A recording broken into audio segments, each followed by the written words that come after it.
All right, seeing that's 3:01, we'll go ahead and start today's webinar. My name is Denise Lewis, and I'll be moderating today's webinar. I'm a STEM librarian without a STEM background. How do I survive and thrive? So our agenda for today, I'm going to give just a quick overview, and I've already done that, so we're going to continue. We're going to do a meet the moderator and the panelists.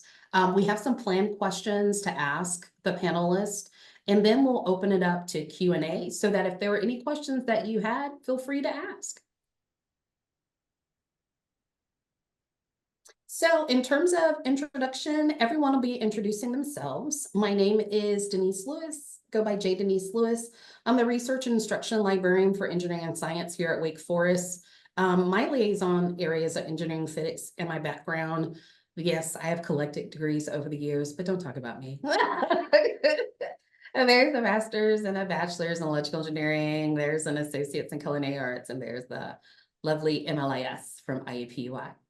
So next up in terms of introductions will be Candace Jacobs. Take it away, Candace. Hi, everybody. Like Denise said, my name is Candace Jacobs. I am the assistant professor / STEM liaison librarian at UNCG. Here are my lovely liaison areas. My bachelor's is in sociology, minor in Spanish, and I will talk about that.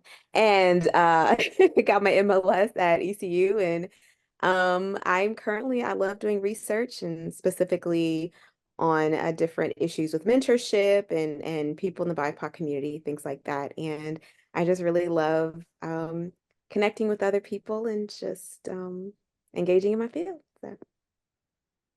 Thank you, Candace. Next up, we'll have Ellen. Go ahead, Ellen, take it away.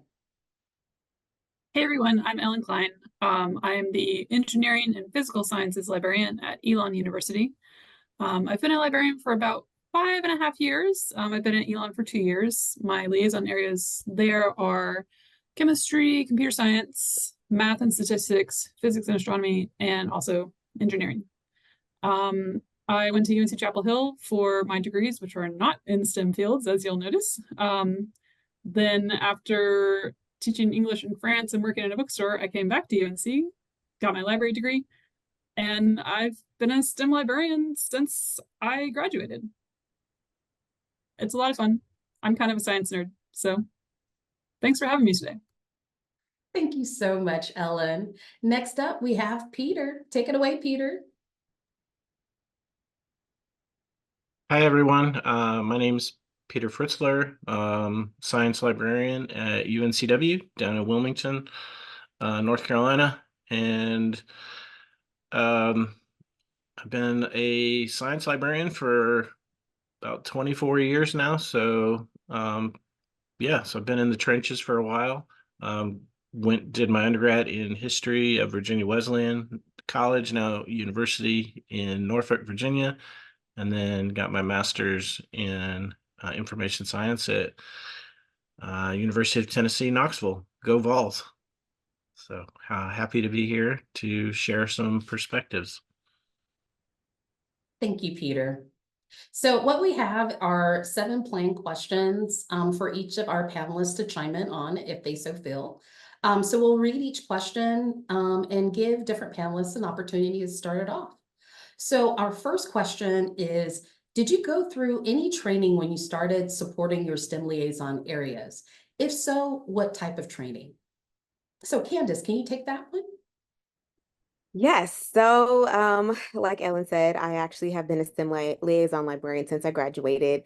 So what's interesting for me is that it wasn't just training to be a STEM librarian, but to also be a librarian in general. And I learned quickly that there's so much on the job training that you need outside of library school.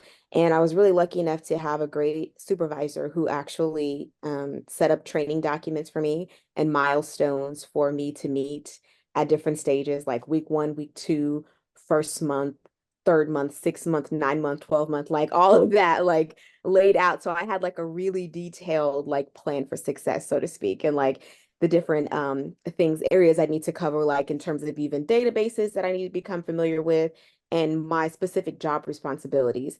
And I also was able to co-liaison with some of my coworkers for an entire semester. So I was able to observe their teaching sessions for the courses that I would be taking over, as well as other courses. So I could get ideas about different pedagogical things in terms of teaching. They also would review my instructional materials and provided me with really constructive feedback.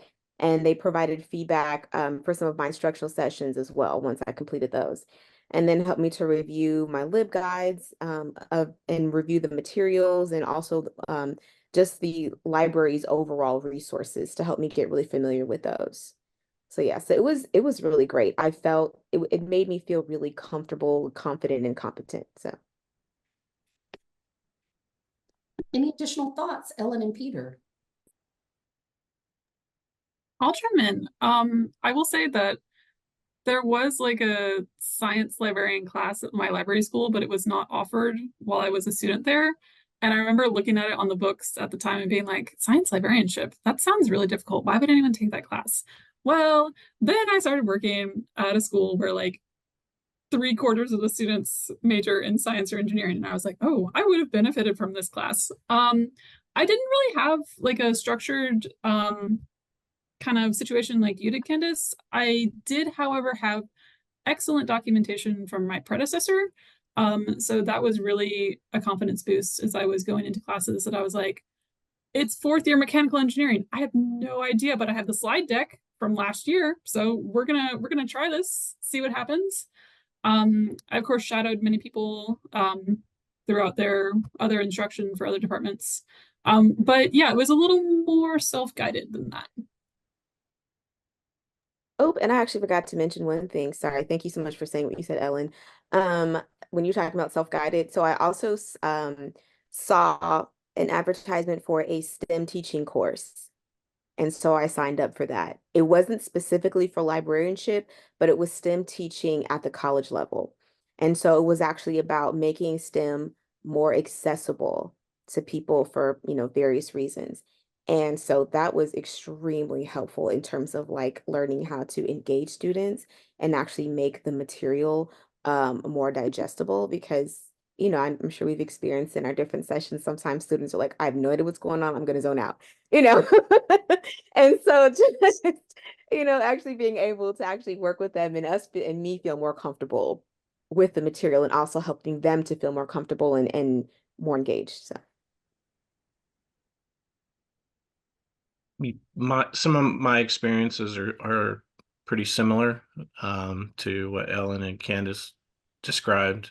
A lot of, I guess, since I've been at this for quite some time now, a lot of my I was the first science librarian at our institution, so we didn't have a model or template before that. I was kind of creating it as I went. But I was very fortunate and had supervisory support, and was able to take a few classes at the institution in my liaison areas that kind of helped provide some foundational lines for me. So I took like an intro to biology, intro to chemistry, oceanography, things that would allow me to start to have some entree. Those courses also allowed me to start to develop relationships with instructors in those areas. And then I also I've done a lot of kind of self-guided education. I know, like through NIH, the National Network of Library of Medicine, I've done some courses through them. And then it's just ongoing. A lot of it is maintenance. So you kind of have a cumulative effect. So the more that you have kind of as a foundational basis, the more comfortable I've gotten acquiring new knowledge. And kind of like Ellen was saying, I had a course in library school for the sciences. And I actually came out of that course. I took that course, kind of came out of that course even more intimidated by the sciences, thinking, this is not something I would want to do. But in my initial appointment at UNCW, the opportunity to become a subject specialist came up, and I don't know, for that number of things were kind of coalescing at that time in my life, personally and professionally, and I was like, okay, I think I'm ready to try this. Let's see what happens. And you know, 20 plus years later, I'm still doing it. Thank y'all for sharing your experiences. I know everyone is definitely going to appreciate it. So let's talk about the next question. What databases did you have to learn, and how did you go about learning them? So Ellen, what was your experience? So my first experience, which was out at a university in Missouri, I had a good grounding in what I would call the general quote unquote science databases for my time as an assistant in library school. But I did not know much about the specialized databases. So when I hit the ground in Missouri, I was like, okay, first things first, I need to know what resources are in the library. So I remember one of the first things I did on my first week in the job is I went systematically through our list of databases in the library, and I was like, I don't know what this one is. Let's click on it and find out how it works. So I had to learn, oh gosh, for engineering, there was IEEE, SAE, ASTM, all those things for standards, SciFinder, CSD, which I still hate, by the way, the Cambridge Structural Database, the worst, GeoRef, Compindex, so many different ones. But it was just a methodical process of making sure I knew what was there and then putting that knowledge into practice. What about you, Peter?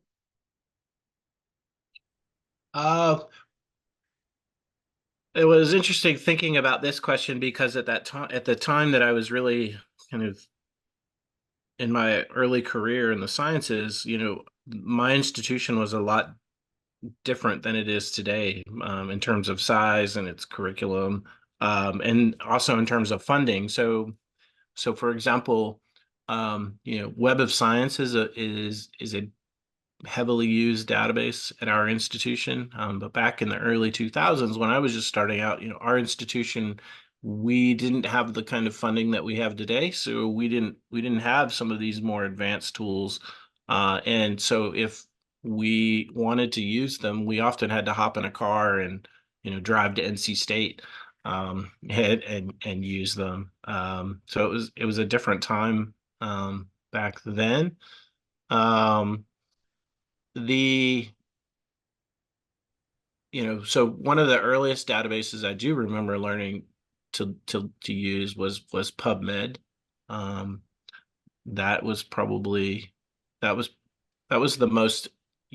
I thought it was given the taxonomies of the PubMed's evolved over the years, but with the mesh taxonomy, I thought it was something that I could relate to, and kind of see parallels in with the sciences, with namings and classifications and librarianship with our own kind of taxonomies and things like that. And so that provided an entree to learn, for me.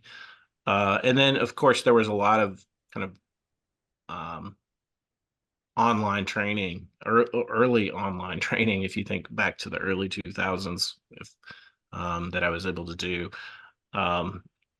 Finally, when we got Web of Science, we had Math SciNet, we had GeoRef. So a lot of those were just plug and play, kind of learning on my own, using what I was learning in the classroom to kind of apply, but also doing a lot of self-study outside, thinking, how do researchers engage with scientific information, and then kind of learning from there how to use the databases.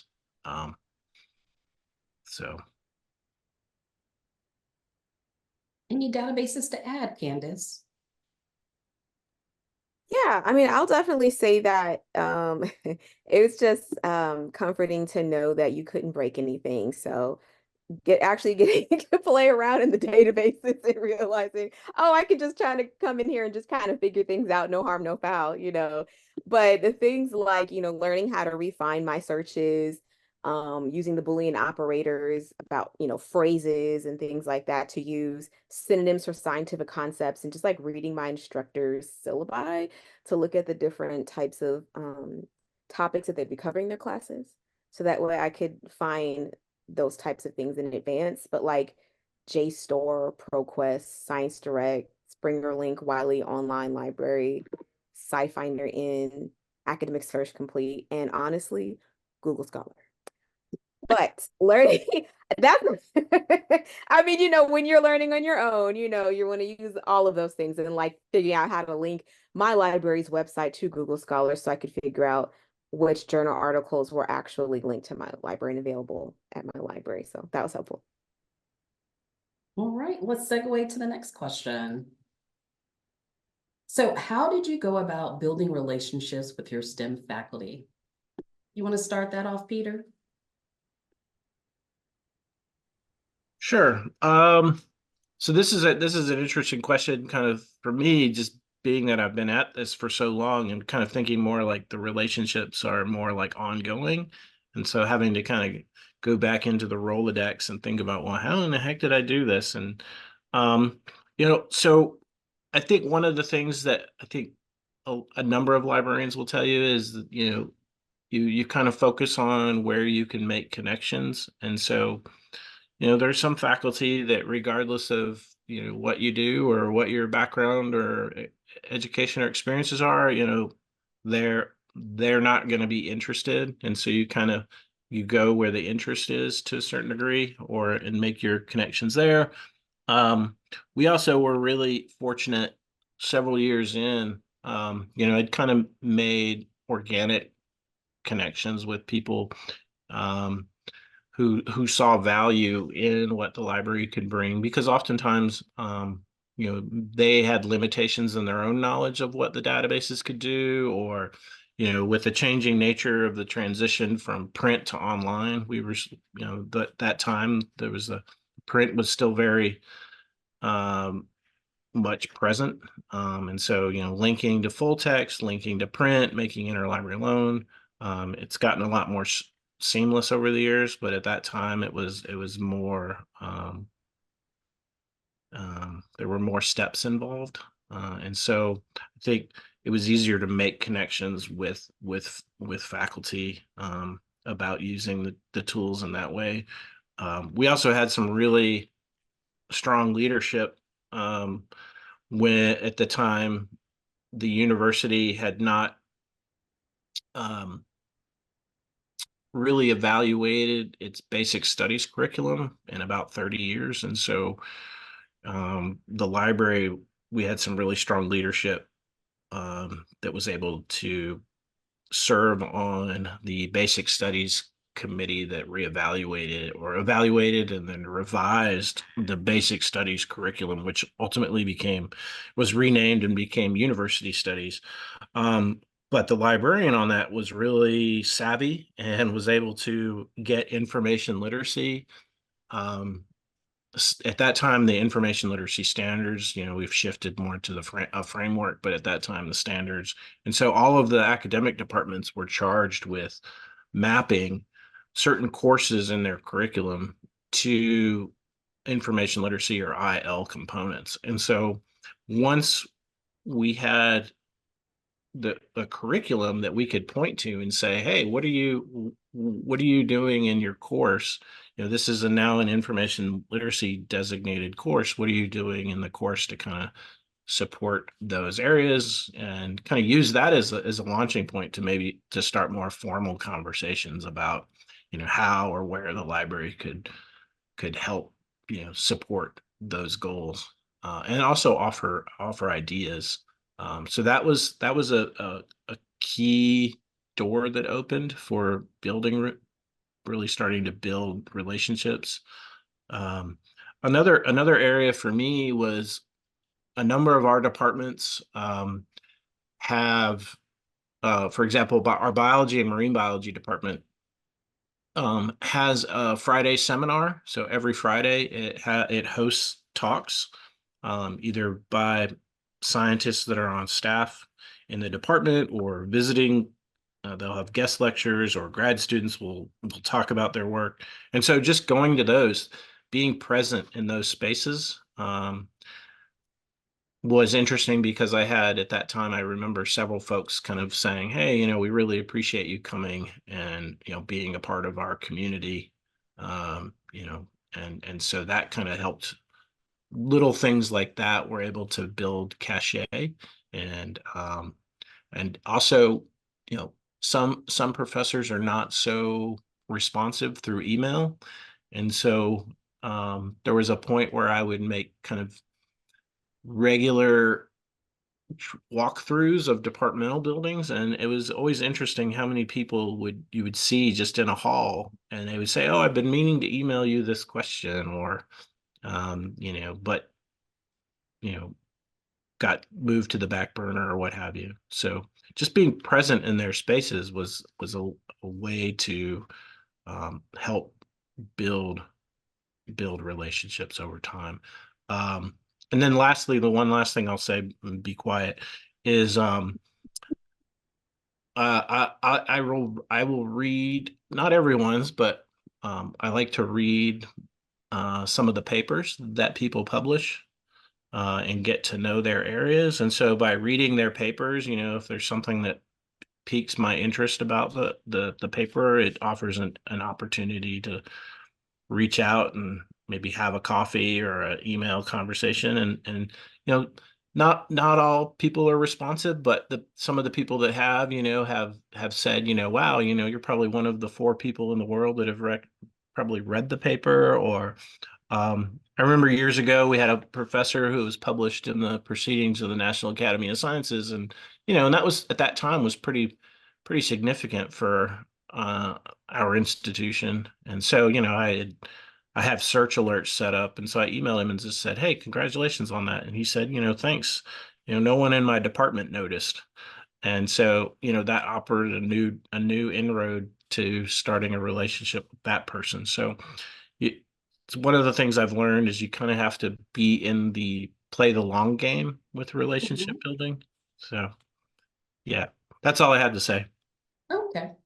Any additional ideas to add, Candace and Ellen? Yeah, I honestly, every semester I reach out individually to all of the professors in my department. So I just created like different like email folders for everything, and just said, and have like lists and stuff like that. Like, you reach out to these people to make sure that they know who I am and what services I can offer. And like I'll even like volunteer to attend like different faculty meetings um and programs and things like that to introduce myself. Like you said, Peter, sometimes people don't respond to emails, they get them all the time, and maybe just aren't checking it like that unless they know it's from a specific person. And so just being there in person and introducing myself to them, and working with STEM related organizations and programs on campus, and even applying to speak at local conferences and webinars while I get to work with faculty.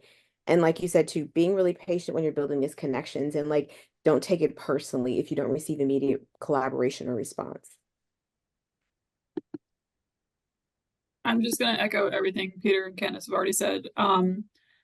Yeah, be visible, be engaged, show interest in things that they're working on, and be persistent, definitely.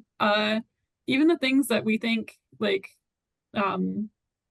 might be self-explanatory may not be for certain faculty or staff, right?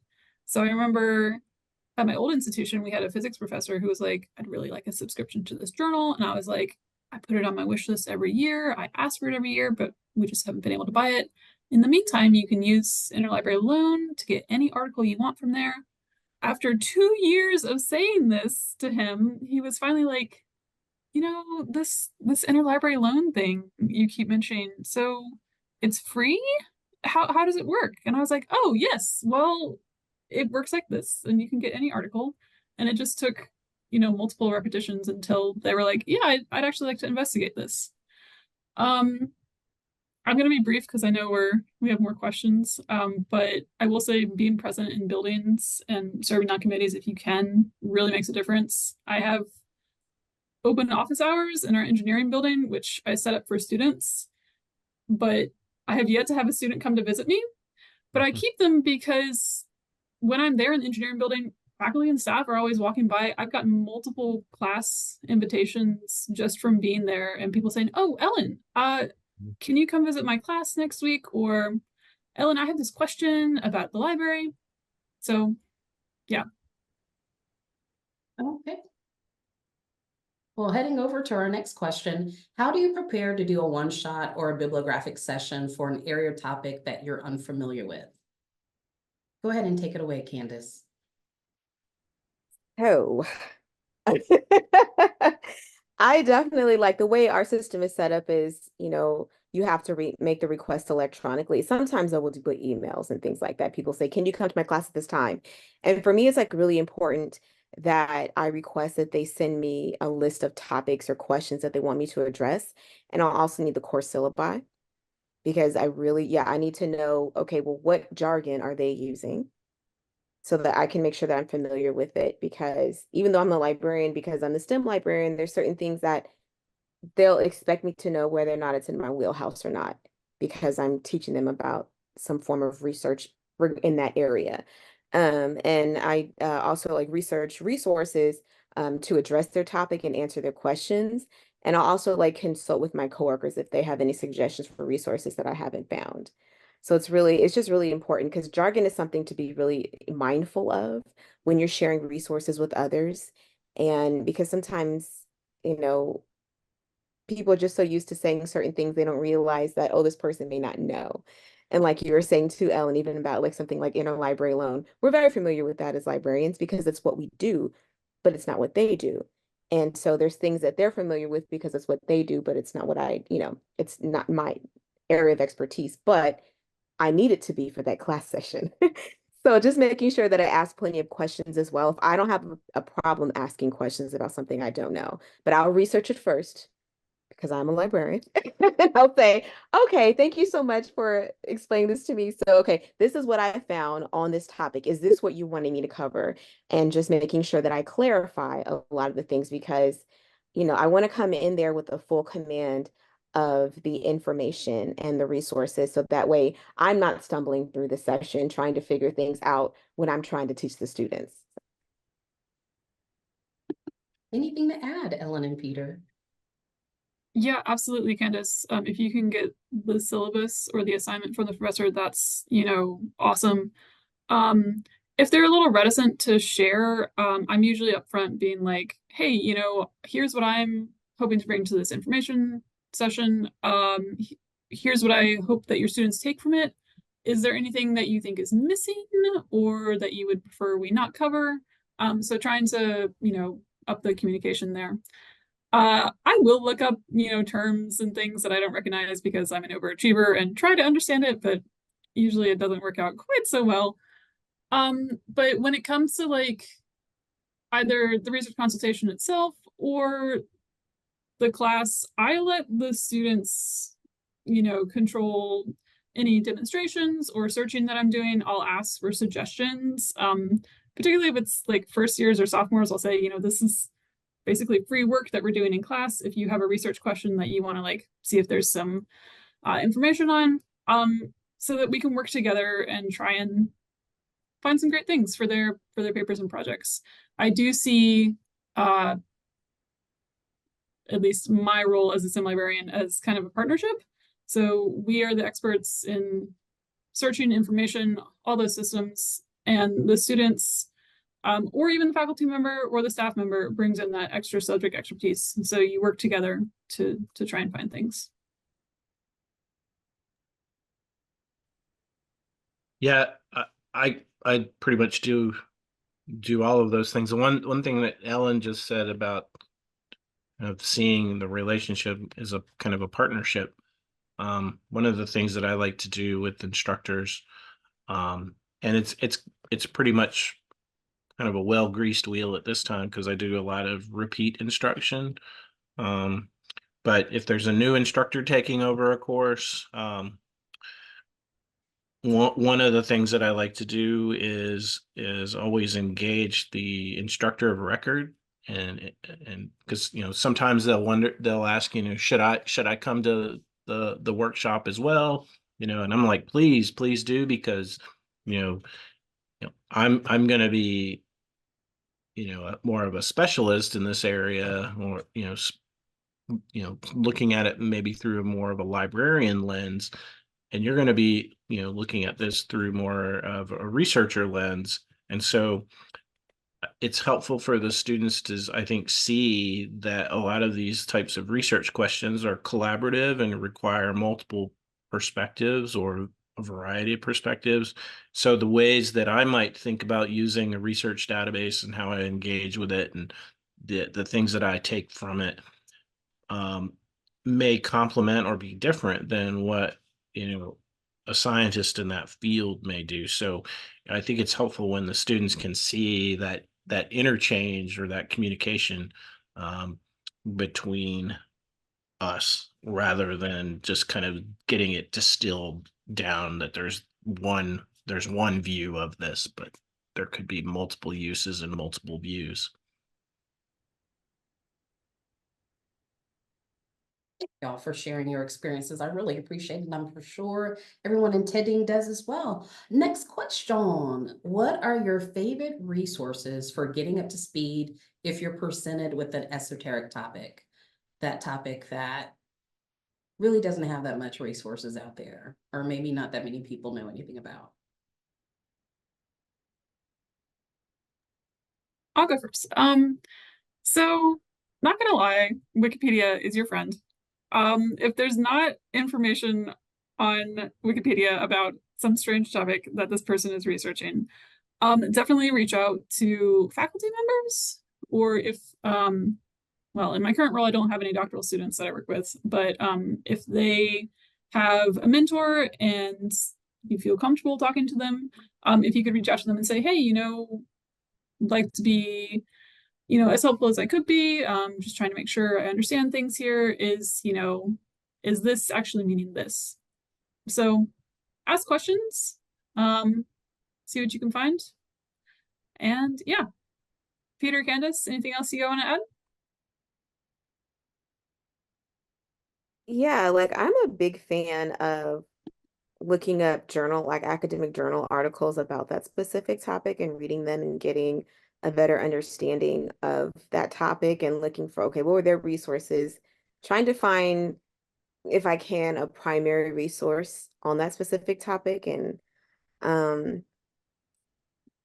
there are some, like my library does a good job of having tutorials on different topics that I might be unfamiliar with. So looking for those first. And then, like you said, seeing if there's anything online, if it's Wikipedia or if it's, Google Scholar, things like that. No shame in Google Scholar. Yeah, so that's pretty much what I do too. Anything to add, Peter?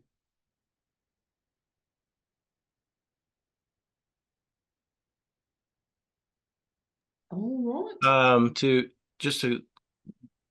echo what Candace was saying, one of the things that I like to do, I like to read review papers, annual review articles.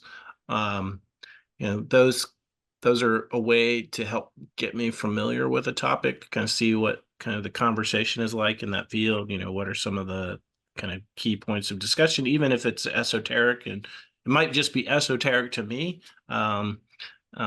So those annual reviews and review papers, whether they're systematic reviews or meta-analyses even, can be really helpful to kind of learn more broadly about a topic. And then I use those as kind of a springboard to then kind of start to explore, maybe where are databases that seem to have more of a strength in that area. Okay. Now, this is that same question, but from a different lens. What do you do when you have no clue about what the person's talking about? They're literally face to face. When it sounds like they're speaking Greek versus English, what do you do, Peter?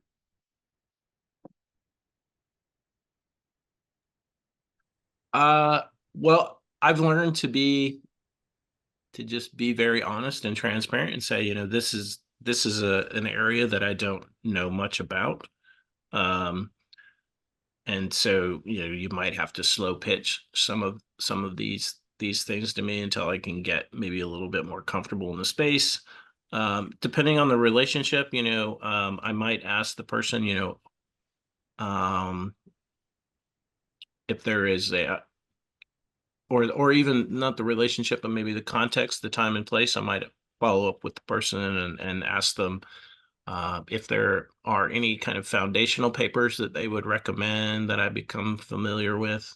One of the things that I remember this early on was kind of learning a little bit about organic chemistry. That's where a lot of things were, I think, where I first encountered a lot of the language and struggling with the language was in organic chemistry. And then, through I took an intro to chemistry course. The Special Library Association had a training on chemistry for non-chemists, librarians. And once I learned that a lot of chemistry just seems to be rooted in language, and that there are rules for that language, whether it's single bond, double bond, triple bond, anes, enes, ines, and things like that, and started to get more comfortable with like the rules. It became more accessible to me, that if I could understand some of the rules, then I could understand, maybe not understand, how to do, balance an equation, but I could at least see what was going on.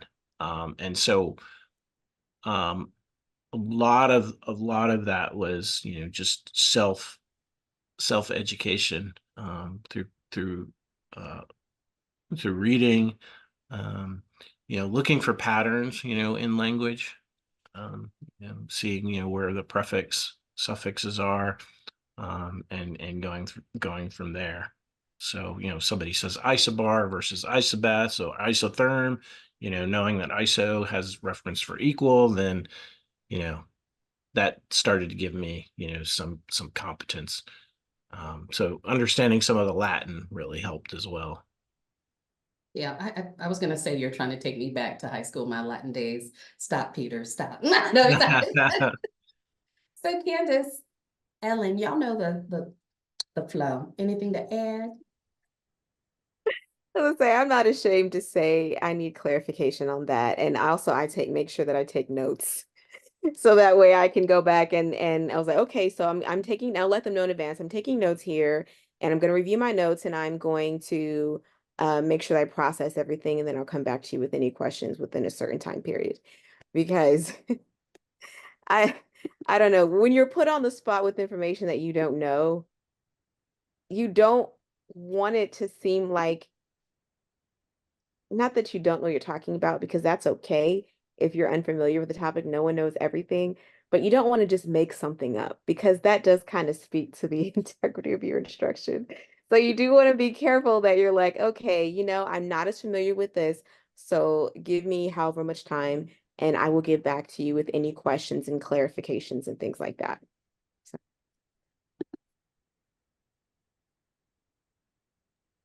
Yeah, I'll say I was really nervous the first few times I was face to face with someone and I was like, I don't know what they're talking about. Oh my God, I have to ask what this means. Why? But no, like saying something like, that sounds really interesting. I'm not a scientist, but I want to try and understand. Can you help me by elaborating a little bit? I've seen full professors ask the equivalent of that at like student research presentations, because I mean, there's a point at which, you're so specialized, even within, Peter, you had a chemistry example. So like you can be so specialized in one tiny part of a field that someone else who's still in that field might not quite have like some insight into what you're doing. So it's okay to ask questions. And I will say again, like centering the student's experience, I think usually goes pretty well, not only for you as an instructor, but also for the student, right? Last week I was doing a workshop and we were looking at illicit. Denise will be happy.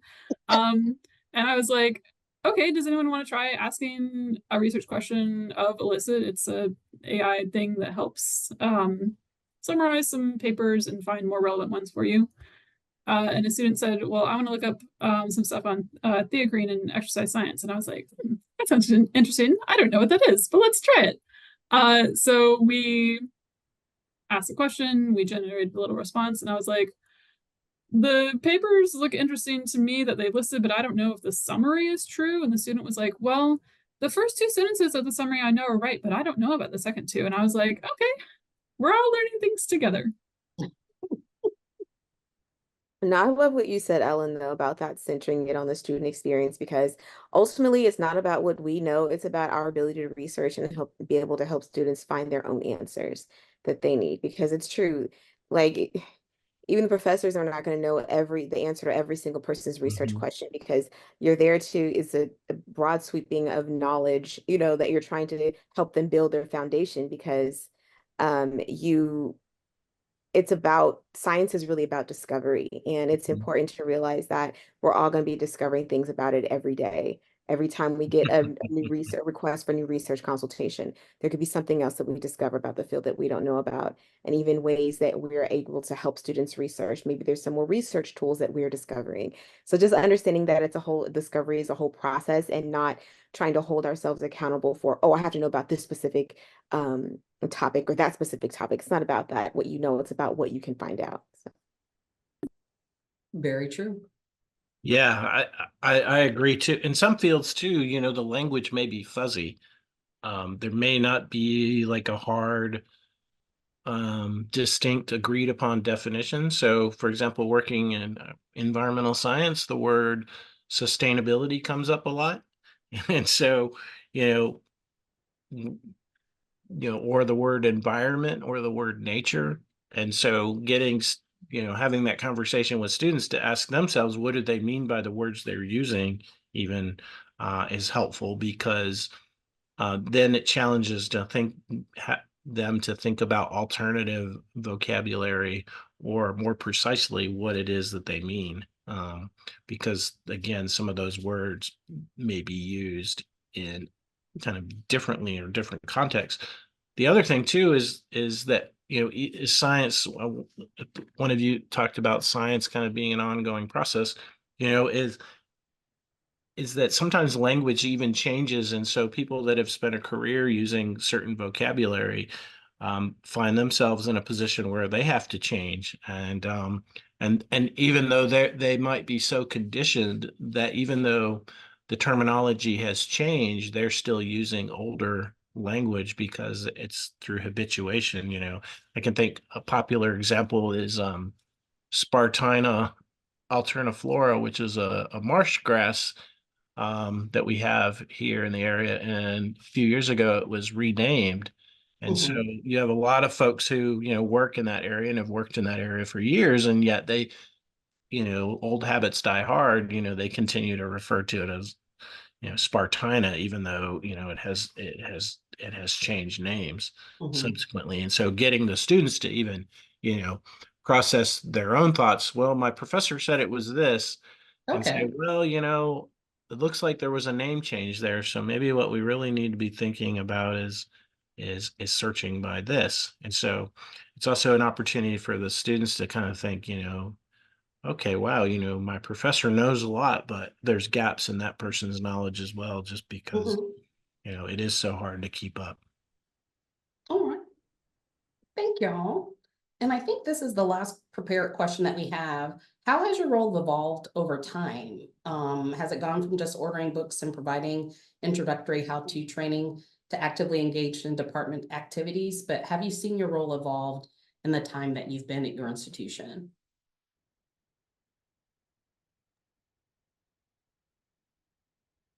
And go ahead and get it started, Candace. Oh, sure. I was gonna say, I'll say for me, yes, it has. And it's evolved in a way that it's evolved as I've evolved in terms of my knowledge base and my level of comfortability as a newer librarian. I went from co-liaisoning to fully taking over my liaison areas and instructional sessions, and just even finding a balance between my four major areas of focus. So like professional development, teaching and liaison responsibilities, service and scholarship. and more to focusing on, with more of a focus on professional development. Well, there was more of a focus on professional development during my first year of librarianship, because again, like we were saying, these different issues, learning different jargon, and learning about your different liaison areas, learning about the databases, and the different resources available at your library, learning about what your students and faculty and staff would actually need from you, and being comfortable enough to knowing enough to know where to look for information, as you know, so you're not coming out there going like, oh gosh, like I totally don't know what I'm doing. I feel so, incompetent. I have to ask a million questions about every single thing. I mean, it's okay to ask questions, but like when you start to feel more comfortable, like, I know where I can look this up first, and asking my coworker something is something I can do. It's an option, but let me do my due diligence first. But knowing what your due diligence is, and where to find those resources yourself. But now, I'm focusing on like teaching and liaison responsibilities. So like creating STEM programming resources, service, in-state and out of state, and also like scholarships, so like my own research endeavors. And also, I feel like with our jobs, because we're in academia, things are cyclical, so and seasonal. And so there's some things like, oh, so this time of the year is more instruction heavy. This time of the year is more scholarship heavy or something like that, or more professional development heavy because of, we have our conferences, and even making sure that you kind of tailor things based on where you are in your career and where you are in the year.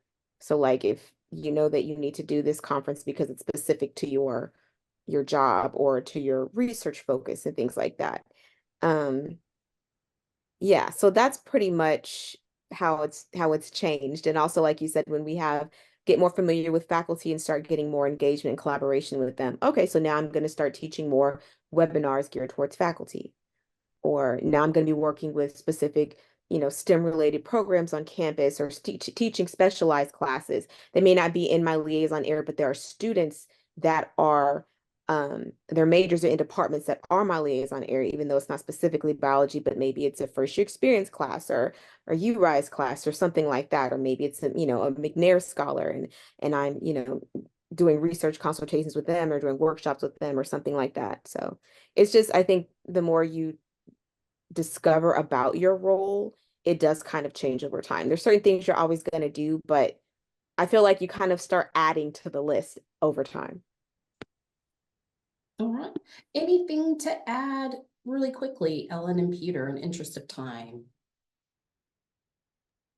I will say I love that note about discovery, Candace. And I think what's evolved most for me is my perception of my role. So I started out thinking I was just there to support our faculty and staff and students. And I mean, I still am, and I'm always asking, like, how can I better engage with people and how can I better teach people? But I think also, and like, not saying that you become an expert in the sciences, like you don't, at least I don't think that I ever will, but you will learn things as you go on, and you'll be surprised at, like, you'll pick up the lingo. And I think this past year I've been thinking to myself, it's really interesting because like some faculty members have come to me with questions. It's like they think I'm like the expert, and you are the expert. You're the librarian, right? So you have different areas of expertise. Anything you want to add, Peter? Yeah, that's been my experience as well. Candace had made a point kind of that the more you learn, the more you know, the more it just kind of adds on. And I think that's been my perspective as well. To kind of look at the question, certainly a lot of the where I may not have space, with or a role or connection with faculty in terms of library instruction or things like that. Other avenues have opened up over the years, thinking about changes in, the scholarly publishing landscape, data analysis, and, as our library has tried to, is working to kind of ramp up our services in those areas, those types of issues or questions have also provided kind of the space to engage researchers in that way. I also think too, along with our own kind of individual growth and change, I think, the ways that some, faculty in certain departments or areas that I work has also changed, over the years. I think just some of my own personal experiences there are more early career faculty who I think are more engaged in thinking about how they can find ways to amplify and showcase their research than maybe later career faculty. I think also in some ways, late career faculty have a certain view of the library. Is kind of, well, you just order the books and provide the resources, to maybe earlier mid-career professors who've also kind of grown up in an information landscape that has evolved to kind of see that, there's a lot of people that can provide knowledge and expertise in this space, and that while they may be specialists in their area of study, that all of the tools and resources and the ways that people think about or accessing the information is pretty diverse.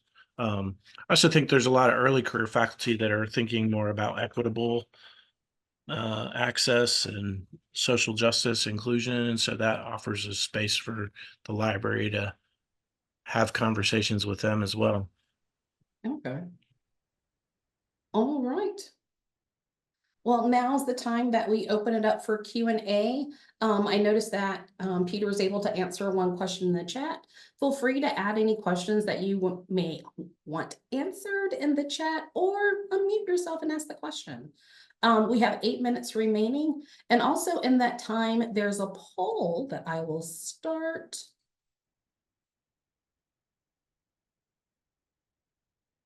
That we want to know, how did you find out about this webinar? Did you find out via email, Twitter, the STEM-LINC Facebook group, Instagram, LinkedIn, word of mouth, or some other way?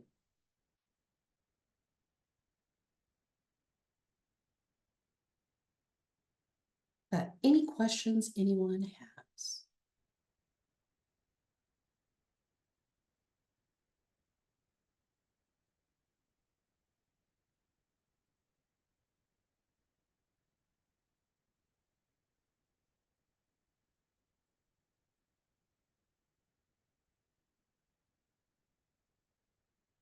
If y'all don't have any questions, I have more. Okay. So one question I have, what was probably one of your scariest moments as a STEM liaison with a non-STEM background, or one of the moments that you would describe as an area of opportunity for growth after experiencing it?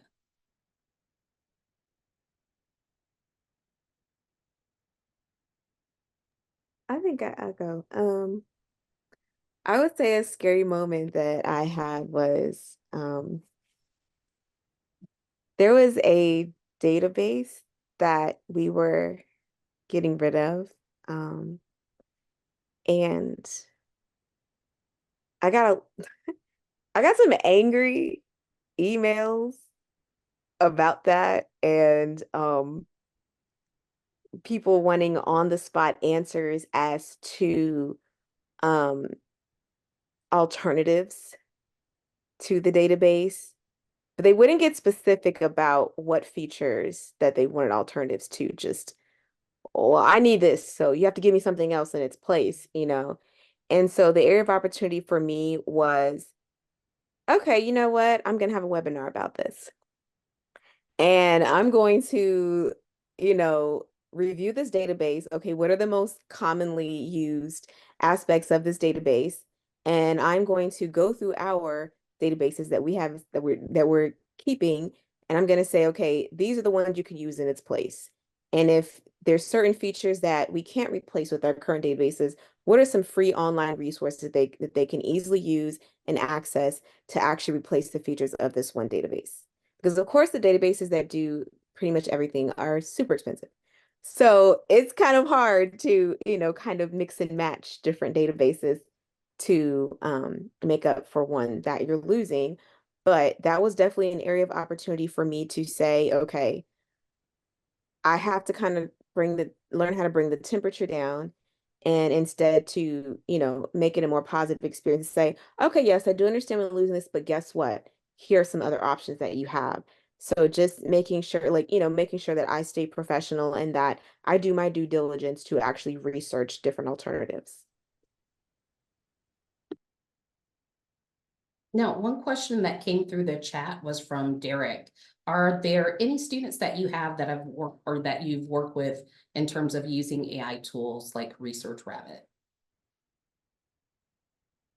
I know, Ellen, you mentioned using Elicit. Any other tools that y'all have used with students? So I'm interested to see how this evolves as we continue through the next few years. I have introduced some students to things like Elicit, Research Rabbit, Site, Lit Maps, things like that. I typically start out that type of session, just like an exploratory session of AI research tools, by saying like, how have you searched in the past? What's worked well, what hasn't? And have you used anything that is not like your stereotypical keyword search in a database? And this summer, when I did that with our summer research students, some of them started saying like, yeah, we use like AI chatbots and stuff like that. So I was like, oh, that's very interesting. Now let's pivot to like a very research focused tool instead of just your standard generative AI thing.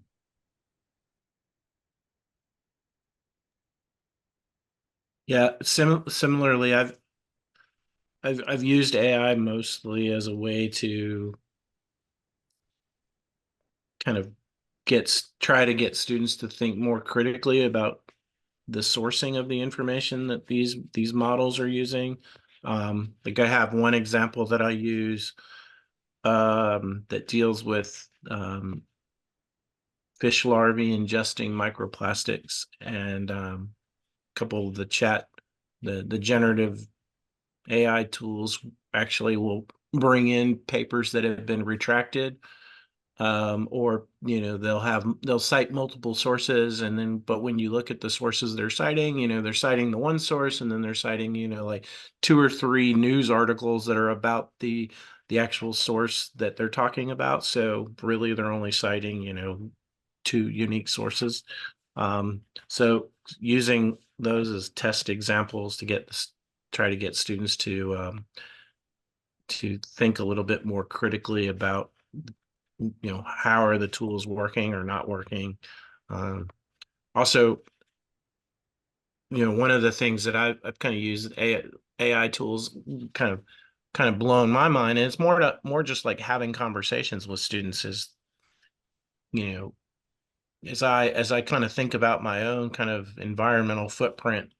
One of the things that I've been reading about with data centers and these AI tools and is the environmental footprint, with heating and cooling of the data centers. And so that's not an area that seems to get a lot of attention more in the mainstream conversations about AI.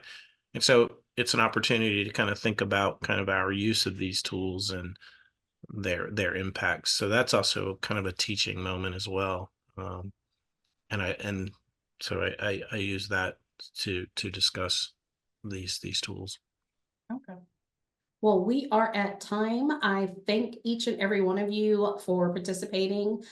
We will be editing the video and sending out a link to the video, as well as the PowerPoint slides and contact information for our panelists. So if everyone would thank our panelists, we appreciate each and every one of you for attending.